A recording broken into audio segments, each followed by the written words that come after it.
Hello, welcome to the BT360 podcast, What's Up in Business Travel, a weekly podcast where we update you on what's up this week in the world of business travel. This podcast is great for those who need to know what's happening, all in less than 15 minutes. My name is Ash. Let's get started.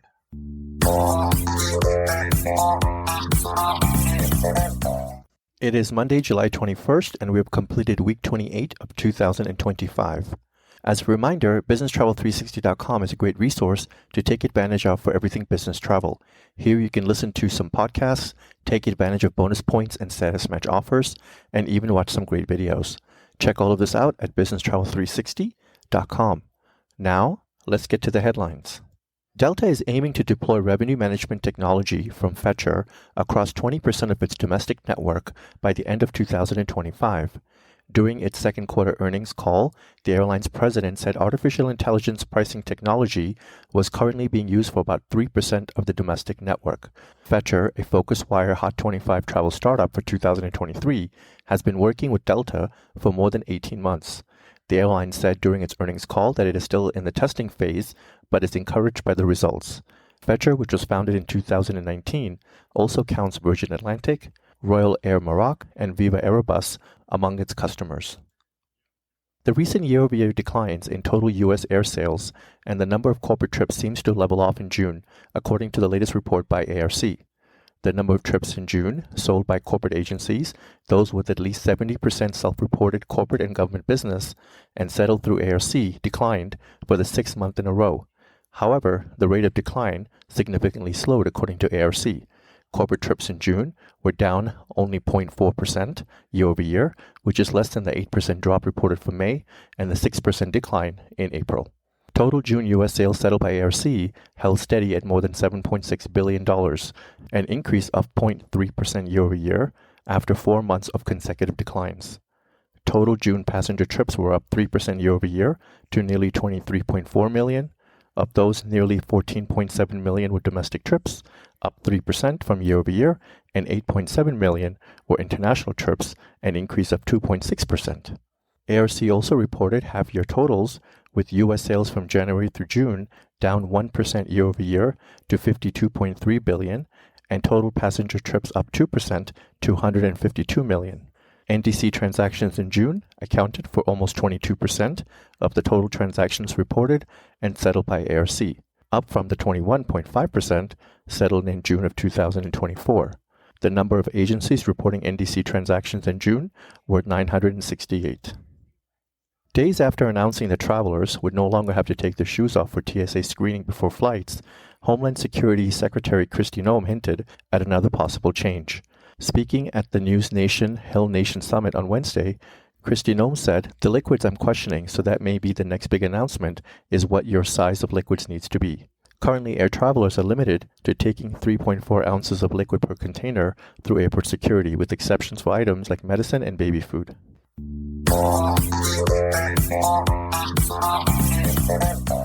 Now in news that impacts the travel industry. Avelo Airlines will close its West Coast base in Burbank, California, and halt West Coast operations. Avelo will further focus efforts on the East Coast, where its 6 remaining bases are located. The move out of Burbank is especially significant for Avelo, since it made the Los Angeles area airport its initial base when it launched service back in April 2021. Avelo operated as many as 14 routes from Burbank and reached its frequency peak there in July 2024 with 190 departures. The airline said it will reduce its Burbank flying from 2 aircrafts to 1 on August 12th before closing the base on December 2nd. Hawaiian Airlines plans to lay off 250 workers in the coming months. A representative for Hawaiian confirmed that 252 Hawaii-based non-union employees will be cut. According to a report from the Honolulu Star-Advertiser, workers will be let go on September 18th, the one-year anniversary of Alaska Airlines Group's $1.9 billion acquisition of Hawaiian, while others will stay on until the FAA grants a single operating certificate to the combined companies. Hawaiian's union positions will not be affected by the reductions. The affected workers have known for some time that their jobs, which Hawaiian described as intern roles, was ending. Delta Airlines plans to expand benefits for top-tier elite members for its SkyMiles for Business program. SkyMiles for Business is Delta's program for small and mid-sized companies, which the airline revamped in October of 2023. Delta plans to introduce a new suite of account management support tools specifically for SkyMiles for Business elite members through its SkyMiles for Business Solution Center. That support includes personalized and proactive communications, the opportunity for account reviews, and faster issue resolution. The reimagined Business Solutions team will continue to offer dedicated support from Atlanta and Minneapolis. Agencies will have the ability to manage this functionality on behalf of the SkyMiles for Business Elite customers in the same way that they currently do for managed corporate accounts. TAP Air Portugal is soft-launching a revamped version of its TAP corporate offering, now called TAP ForBiz. The program offers corporate customers credits that can be used to defray the cost of future flights or purchase in-flight or at airport perks and amenities. There's no minimum spend required for the SME part of the program, and companies with higher spend are never required to have individual negotiations. SMEs can earn anywhere from 0.5% to 5% of their spending as balance credits for the company. The credits are calculated based on the cost of the fare and the airline surcharge.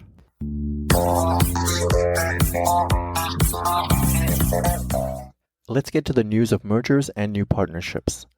Wyndham Hotel and Resorts is offering free on-site U.S. delivery of food and other eligible items through a new partnership with delivery platform Grubhub.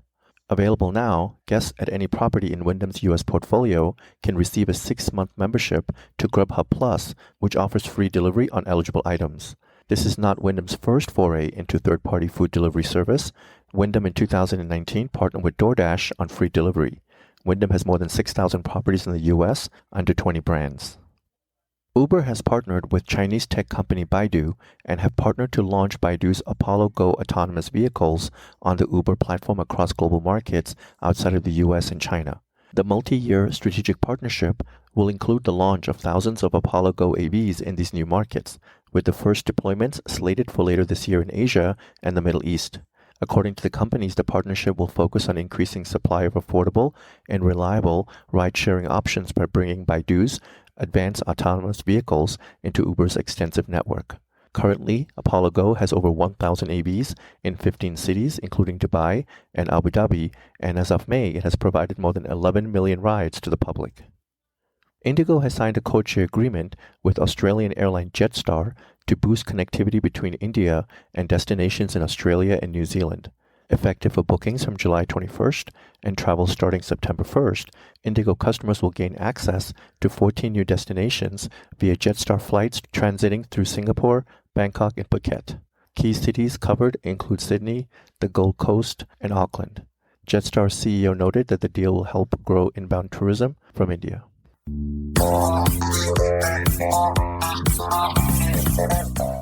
And now, news of new travel services and improvements. The same week Avelo Airlines announced its departure from Burbank, Breeze Airways announced its arrival.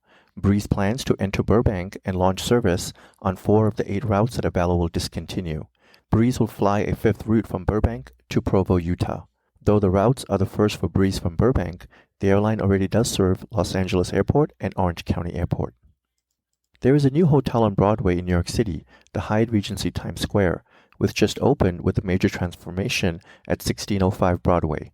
The property is the first Hyatt Regency in Manhattan and takes inspiration from its show-stopping location in the city, sporting Broadway-influenced artwork and Mamma Mia. The hotel features almost 800 guest rooms and suites and joins nearly 30 Hyatt properties in New York City. The Waldorf Astoria in New York reopened its doors on Tuesday following an extensive revamp. The property had been closed since 2017. The Waldorf Astoria now offers spacious redesigned rooms and suites. The redesigned property has almost 400 hotel rooms and almost 400 condos, down from the original 1,400 guest rooms. The majority of the rooms exceed 570 square feet, which make them some of the largest guest rooms in Manhattan. The hotel opened in 1931 and was described by Hilton co-founder Conrad Hilton as the greatest of them all.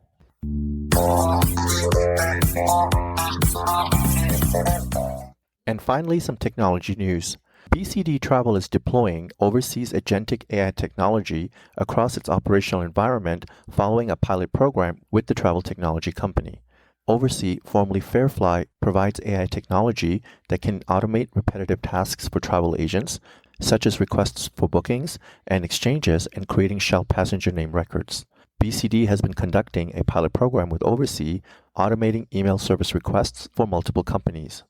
BCD reported that its agent workflows improved, as did compliance with service-level agreements in those pilot markets. It is now expanding its partnership with Oversea across its operations, which aligns with the strategic focus on digital transformation.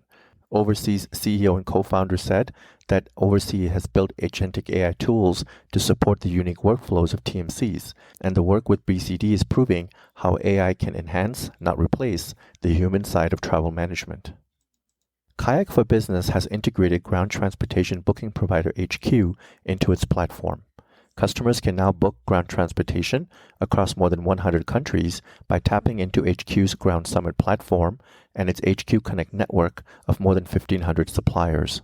Kayak for Business's senior director said that integrating HQ's extensive supply network into our platform lets travelers book flights, hotels, and ground transportation in one smooth flow.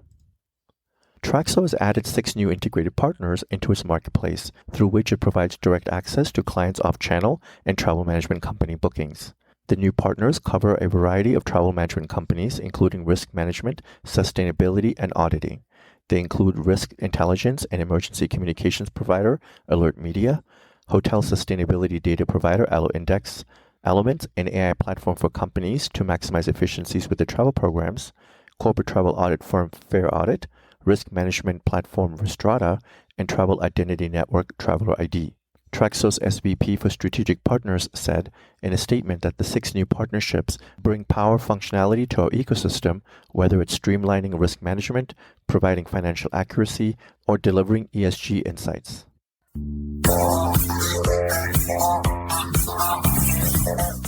With that, thank you for joining us, and I would like to ask you to tune in again next week on Monday morning to get your weekly update. We hope that you will make this a regular part of your week and listen in while you're on the move or sitting back and sipping your coffee. You can subscribe to this podcast by searching Business Travel 360 on Apple or Google Podcasts, Spotify, iHeart, or Pandora. Be sure to share this podcast with everyone you know so that they can also benefit from getting to know more about what's up in business travel. You can always find more information on businesstravel360.com. Have a great day and travel well.